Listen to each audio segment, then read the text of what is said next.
Le journal de 13h30 à la une de l'actualité. Le ciel se déchaîne un vendredi sous le signe du mauvais temps.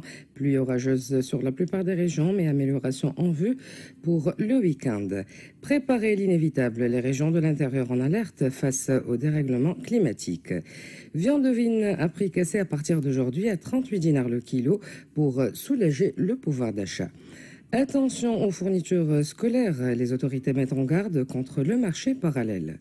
Lundi prochain, on reprend les bonnes habitudes, horaires d'hiver et double séance pour démarrer la rentrée.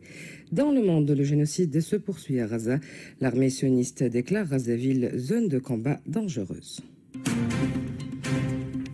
Bonjour, la situation météorologique sera marquée ce vendredi par une remarquable baisse des températures avec l'apparition de cellules orageuses accompagnées de pluie l'après-midi, notamment dans les gouvernorats du Kef, Célienne, Zagouan, Kasserine, Sidi Bouzid et Kéran, avec des chutes de grêle sur des endroits limités. Les précipitations s'étendront localement aux régions du sud où elles seront parfois abondantes.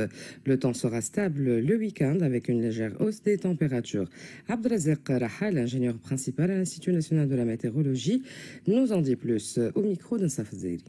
Suite à l'arrivée de l'air froid, surtout sur le nord et localement le centre du pays, des foyers orageux intéresseront encore aujourd'hui, surtout l'après-midi, les régions du nord et du centre, avec des quantités de pluie localement importantes sur les régions du Kef, Célienne, Kasserine, Sidi Bouzid, Kérouan et Zago, puis le gouvernorat de Tataouine en fin de journée, avec chute de grêle par endroits. Sous orage, on prévoit des vents forts à violents, dont les vitesses maximales dépasseront 90 km par heure. Le vent sera aussi fort, engendrant des phénomènes locaux de sable au sud. Pour samedi, on prévoit un temps passagèrement neigeux. Encore quelques pluies isolées intéresseront les côtes nord du pays. Le vent sera du secteur nord sur le nord et le centre, modéré assez fort, surtout près des côtes, et les températures stationnaires dans les normes normales du mois d'août. Stabilité étant stable dimanche, ciel partiellement neigeux sur la plupart des régions, avec des températures légèrement supérieures à la normale, mais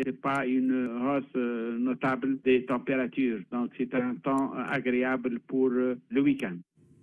Et pour faire face au changement climatique, les régions de l'intérieur s'activent sans répit à achever les préparatifs pour lutter contre les calamités naturelles en prévision des changements climatiques qui pourraient intervenir dans le pays. Le point avec notre correspondant Jamel Tibi. Les préparatifs interviennent en effet de façon précoce, d'autant plus que les orages ont commencé d'ores et déjà à balayer dès cette semaine la région du nord-ouest avec des quantités d'eau jugées conséquentes pour le bon démarrage de la campagne des grandes cultures dans cette région. Plusieurs mesures préventives ont été en effet prises, notamment le curage des cours d'eau, l'élimination des points noirs et le nettoyage des bordures des routes.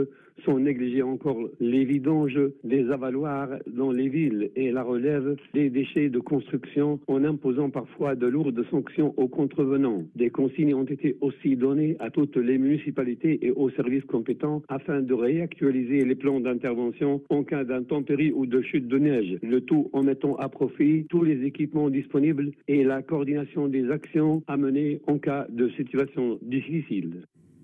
Soulager le pouvoir d'achat, la vente de viande ovine importée réfrigérée débute à partir d'aujourd'hui, proposée à un prix préférentiel de 38 dinars le kilo.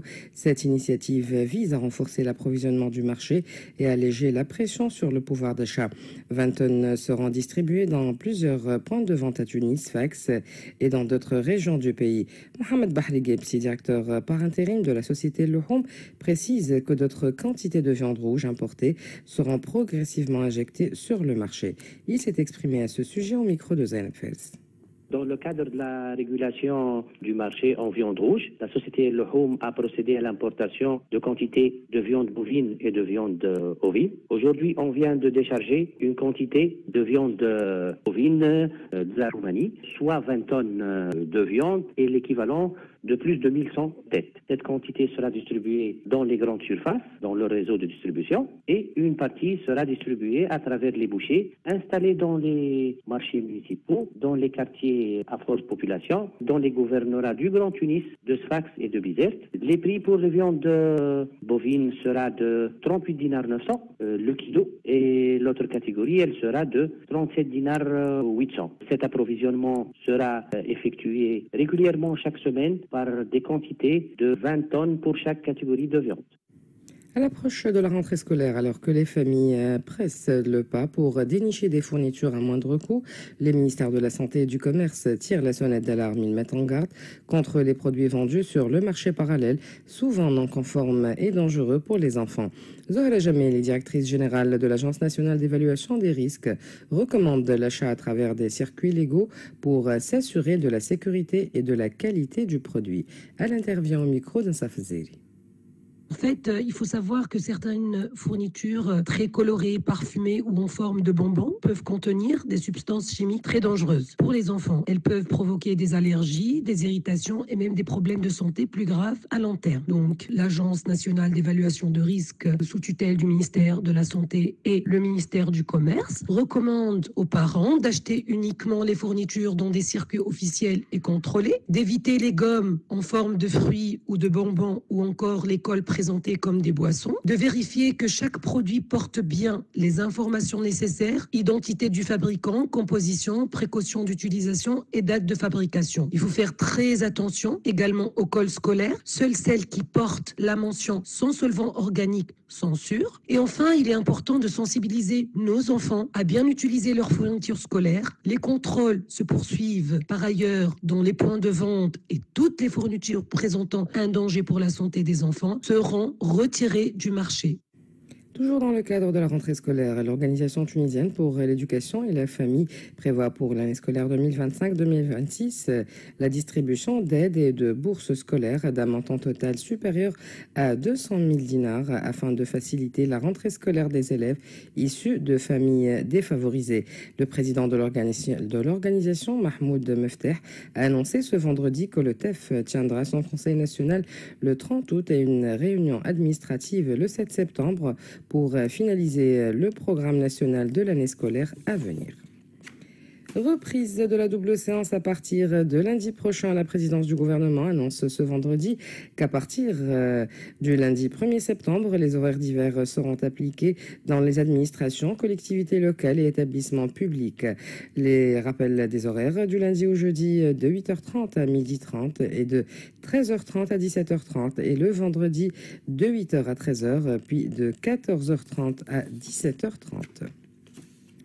Un pas décisif pour l'industrie automobile tunisienne. La première pierre de l'usine de Bako Motors, spécialisée dans la fabrication de voitures électriques et scolaires, a été posée hier à Qalat Landlos.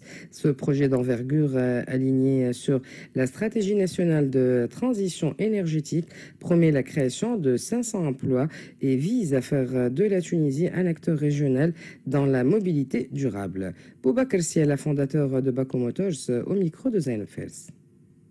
Cette usine aura une capacité de production de 8000 véhicules par an, dont 80% seront destinés à l'exportation. Nous allons créer 500 emplois directs, allant des ingénieurs aux techniciens en passant par les opérateurs de chaîne. Ce sont des postes qualifiés avec une forte composante technologique. Nous voulons que cette usine soit un modèle de production propre avec des véhicules électriques conçus et assemblés par des mains tunisiennes. Nous voulons positionner la Tunisie comme un hub de mobilité durable. Cette usine incarne notre engagement envers l'innovation, l'environnement et l'économie durable. Nous visons deux marchés, donc le marché européen puisque nos véhicules sont homologués en Europe, ils ont la certification CE, et le marché du Moyen-Orient.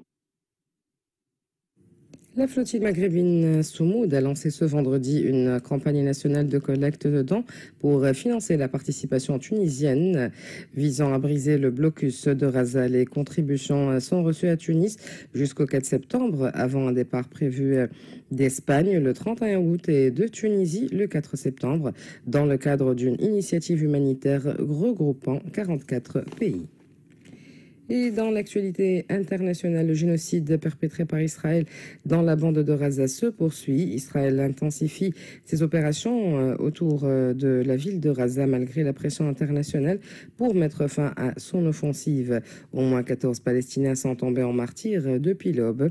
Selon Zied Madouk, universitaire palestinien vivant à Gaza, la machine de guerre d'Israël continue de broyer les Palestiniens et le bilan de sa folie meurtrière renseigne chaque jour davantage sur une guerre d'extermination. Témoignage de Zied Madouk au micro de Safzeri. La situation est toujours dramatique, tragique, sur tous les niveaux, au niveau sécuritaire avec le pèlerinage de la ville, l'occupation de quartiers sud et est de la ville. Reste seulement le quartier ouest et centre qui vont être occupés le mois de septembre par l'occupation. 63 000 morts et 125 000 blessés. 400 personnes sont mortes de la famine, de la malnutrition. Déplacement forcé de presque 1,5 million des Palestiniens de Gaza. Donc situation dramatique pour 2 200 000 Palestiniens qui souffrent au quotidien des bombardements intensifs. Ils souffrent de déplacements forcés, de la famine, de la malnutrition, de l'interdiction de faire entrer l'aide humanitaire, des prix très élevés, des denrées alimentaires, de la faillite du système de santé. Donc c'est la souffrance au quotidien avec les sentiments d'angoisse, de la peur, de l'inquiétude. Entre-temps, l'armée israélienne a déclaré ce vendredi que Razaville était désormais une zone de combat dangereuse, sans pour autant appeler la population à évacuer immédiatement, alors qu'Israël menace d'y lancer une offensive militaire d'envergure contre le mouvement de résistance Hamas. Par ailleurs, plus de 500 employés des Nations Unies ont exhorté ce vendredi le haut-commissaire aux droits de l'homme à qualifier la guerre menée contre Gaza de génocide en cours. Dans leur lettre, ils dénoncent l'ampleur et la gravité des crimes perpétrés depuis près de 2 ans et appellent à une position publique ferme. Dans le reste de l'actualité internationale, le Conseil de sécurité de l'ONU tient aujourd'hui une réunion d'urgence sur le nucléaire iranien à la demande de la France et du Royaume-Uni. Il doit discuter à huis clos du déclenchement par Paris, Berlin et Londres du mécanisme pour réimposer les sanctions contre Téhéran liées à son programme nucléaire. L'Iran a dénoncé une décision injustifiée et illégale. Drame migratoire au large de la Mauritanie. Au moins 49 personnes ont péri et une centaine restent portées disparues après le chavirement dans la nuit de mardi à mercredi d'une pirogue transportant 160 migrants. Le drame confirmé ce vendredi par les gardes-côtes et la gendarmerie mauritanienne relance l'alerte sur les traversées périlleuses vers l'Europe. Retour en Tunisie, le film La Voix de Hend Jab de Kawthar Benahnia représentera la Tunisie aux Oscars 2026, annonce le Centre national du cinéma et de l'image. Chaque pays participe à cette prestigieuse compétition en présentant le film qui le représente le mieux, conformément aux règles établies par l'Académie des Oscars. Avant de vous quitter, je vous rappelle les principales informations de ce journal. Le ciel se déchaîne un vendredi sous le signe du mauvais temps. Pluie orageuse sur la plupart des régions, mais amélioration en vue pour le week-end. Préparez l'inévitable, les régions de l'intérieur en alerte face au dérèglement climatique. Viande ovine à prix cassé à partir d'aujourd'hui, 38 dinars le kilo pour soulager le pouvoir d'achat. Lundi prochain, on reprend les bonnes habitudes, horaires d'hiver et double séance pour démarrer la rentrée.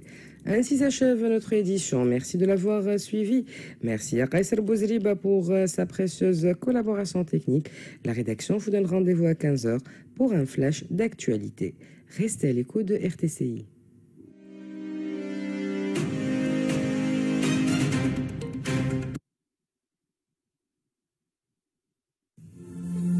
L'eau est une source précieuse.